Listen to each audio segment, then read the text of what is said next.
Hello everyone, इस video में आपको BSc third year organic chemistry में हेट्रोसाइक्लिक कंपाउंड का यह पार्ट 4 है। इसके पहले हमने आपको 3 पार्ट अपलोड किया था। इंट्रोडक्शन और पायरोल का प्रिपरेशन, प्रॉपर्टीज और उसका मॉलिक्यूलर ऑर्बिटल स्ट्रक्चर। इस वीडियो में फ्यूरान की प्रिपरेशन और उसके प्रॉपर्टीज बताएंगे, फिजिकल और केमिकल प्रॉपर्टीज। देखिए, फ्यूरान भी एक 5 मेंबर हेट्रोसाइक्लिक कंपाउंड है। इसका फार्मूला C4H4O ऑक्सीजन, या इसको रिंग के रूप में इस तरह लिख सकते हैं या इस तरह से। देखिए, हमने आपको इंट्रोडक्शन में बताया था कि हेट्रो एटम को हमेशा नंबर 1 देते हैं और इसको नंबर 2, इसको 3, इसको 4, इसको 5। देखिए, यह हेट्रो एटम के जस्ट बाद वाला कार्बन अल्फ़ा, या इसको अल्फ़ा पोजीशन कहते हैं। फिर अल्फ़ा पोजीशन के जस्ट बाद वाला बीटा पोजीशन, तो आप यहाँ पर बीटा लिख दीजिए। सेम उसी तरह हेट्रो एटम के जस्ट बाद वाला कार्बन या उसके जस्ट बाद वाला पोजीशन अल्फ़ा पोजीशन, तो यहाँ पर यह अल्फ़ा था तो यहाँ पर अल्फ़ा डैश कर लेते हैं। और इसके जस्ट बाद वाला पोजीशन बीटा पोजीशन, इसको बीटा डैश कर लेते हैं। यह एग्जाम में पूछा था, आप देखेंगे BHO MSc एंट्रेंस में, तो यहाँ पर पूछा गया है कि फ्यूरान में कितने बीटा पोजीशन है, तो पता होना चाहिए कितने बीटा पोजीशन है। तो हेट्रो एटम के जस्ट बाद वाला पोजीशन अल्फ़ा, उसके बाद वाला बीटा, फिर इस साइड से देखेंगे तो एक और बीटा, 2 बीटा पोजीशन होते हैं। चलिए देखिए इसकी प्रिपरेशन। देखिए, प्रिपरेशन में पहला फ्राम म्यूसिक एसिड, यह म्यूसिक एसिड है। इस म्यूसिक एसिड का जो ड्राई डिस्टिलेशन करते हैं तो हमको फ्यूरोइक एसिड मिलता है। फिर फ्यूरोइक एसिड का डीकार्बोक्सिलेशन कर देते हैं तो हमको फ्यूरान मिलता है। देखिए कैसे होता है। यहाँ पर देखिए, यह वाला हाइड्रोजन और ऑक्सीजन H2O के रूप में बाहर निकलेगा। यहाँ से भी HOH H2O के रूप में बाहर निकलेगा, और यहाँ से H और OH। देखिए 3 मोल वाटर का बाहर निकल गया, 3H2O, और कार्बोक्सिलिक CO2। यहाँ से यह वाला कार्बोक्सिलिक ग्रुप जो है रिमूव हो जाएगा। तो कुछ इस तरह से जो स्ट्रक्चर मिलेगा। देखिए, कार्बन कार्बन, यहाँ पर कार्बन कार्बन, यह कार्बन कार्बन, यहाँ पर कार्बन कार्बन, और यह ऑक्सीजन बचा है, इसके साथ बॉन्ड बना लेगा तो यहाँ पर, और यह कार्बोक्सिलिक ग्रुप यहाँ पर अटैच हो जाएगा। फिर इसी को फ्यूरोइक एसिड कहते हैं। इसका डीकार्बोक्सिलेशन कर देंगे तो हमको फ्यूरान मिल जाएगा। नेक्स्ट प्रिपरेशन देखिए, ऑक्सीडेशन ऑफ फरफ्यूरल का देखिए ऑक्सीडेशन करा देते हैं K2Cr2O7 के प्रेजेंस में, तो फ्यूरोइक एसिड मिलता है। क्योंकि आप जानते हैं यहाँ पर एल्डिहाइड ग्रुप CHO ग्रुप लगा है, CHO का ऑक्सीडेशन करते हैं तो हमको कार्बोक्सिलिक ग्रुप मिलता है। कार्बोक्सिलिक ग्रुप का डीकार्बोक्सिलेशन कर देते हैं तो फ्यूरान प्राप्त होता है। काफ़ी 1-2 ही मेथड हैं इसके, ये एग्ज़ाम में पूछने जाते हैं, लेकिन आपको पता होना चाहिए प्रिपरेशन कैसे होता है। तो आपको याद रखना है कि एक ऑक्सीडेशन ऑफ फरफ्यूरल और दूसरा फ्राम म्यूसिक एसिड। देखिए इसकी प्रॉपर्टीज़ में पहले केमिकल प्रॉपर्टीज नहीं देखेंगे, पहले फिजिकल। देखिए, यह furan is a colourless liquid. यदि आपसे कोई पूछे फ्यूरान कैसा था तो आप जानेंगे तभी ना बताएंगे, तो जानते रहिए कि फ्यूरान लिक्विड होता है, कलरलेस। इसका बॉइलिंग पॉइंट 405 केल्विन होता है। Having chloroform like smell, it is slightly soluble in water but dissolve in alcohol and ether. यह वाटर में स्लाइटली सॉल्युबल है, लेकिन एल्कोहल और ईथर में यह कम्प्लीटली डिजॉल्व हो जाता है। देखिए, फ्यूरान भी केमिकल प्रॉपर्टी जैसे पायरोल देता था, उसी तरह फ्यूरान भी केमिकल प्रॉपर्टीज देता है। क्योंकि यह भी एरोमेटिक कंपाउंड है तो यह भी जो है इलेक्ट्रोफिलिक सब्स्टिट्यूशन रिएक्शन देगा। इलेक्ट्रोफिलिक सब्स्टिट्यूशन में जैसे नाइट्रेशन, हैलोजेशन, सल्फोनेशन, एसाइलेशन, एल्काइलेशन, है सभी इलेक्ट्रोफिलिक सब्स्टिट्यूशन रिएक्शन यह भी देगा। तो फर्स्ट नाइट्रेशन।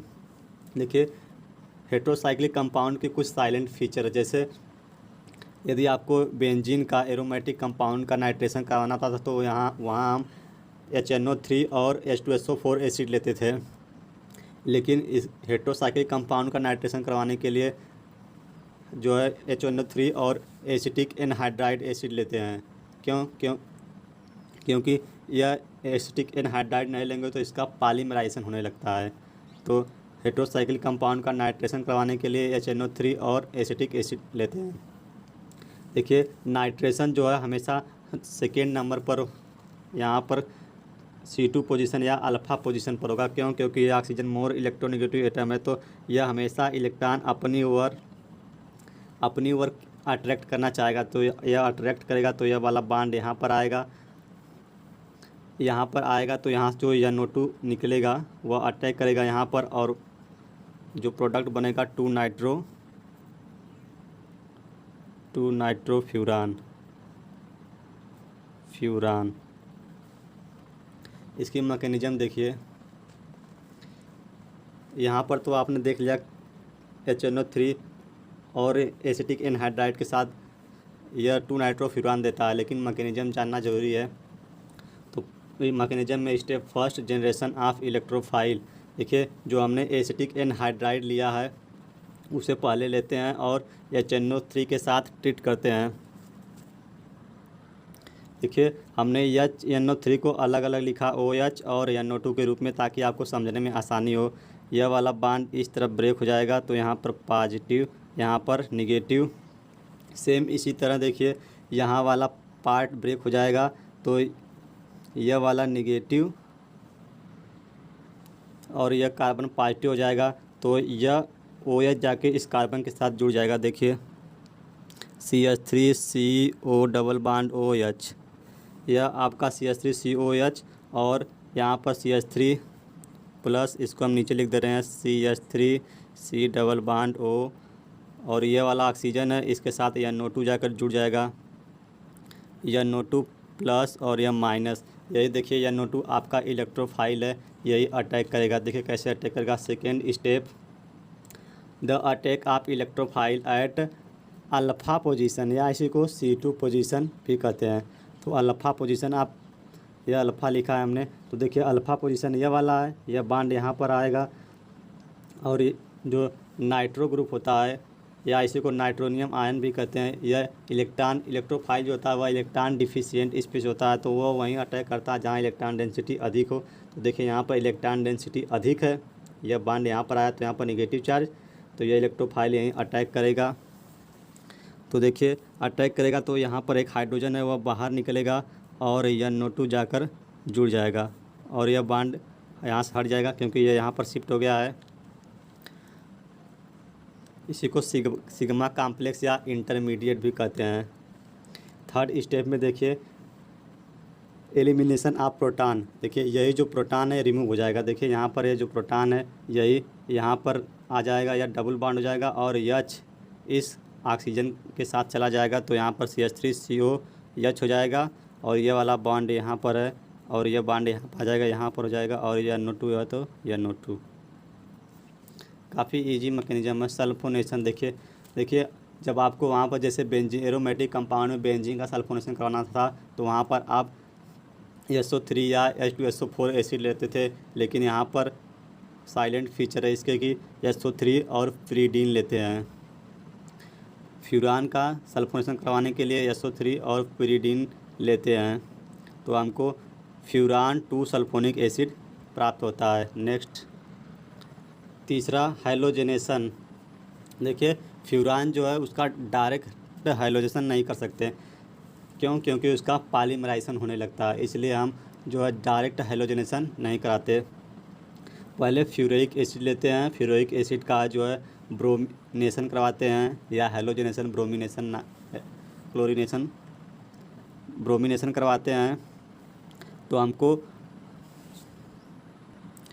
तब जो है इसका फ्यूरिक एसिड का हैलोजेनेशन करवाते हैं या ब्रोमिनेशन करवाते हैं, तब हमको 5 यह फ्यूरिक एसिड है, इतना पार्ट आपका फ्यूरिक एसिड है, यहाँ पर ब्रोमीन लग गया तो 5 नंबर पर इसको नंबर 1, इसको 2, क्योंकि यह सीनियर ग्रुप है, हेटेरो एटम को हमेशा नंबर 1 मानते हैं, सीनियर है तो इस तरह से करेंगे। यहाँ पर 3, 4, 5, तो 5 bromo furoic acid, 5 bromo furoic acid.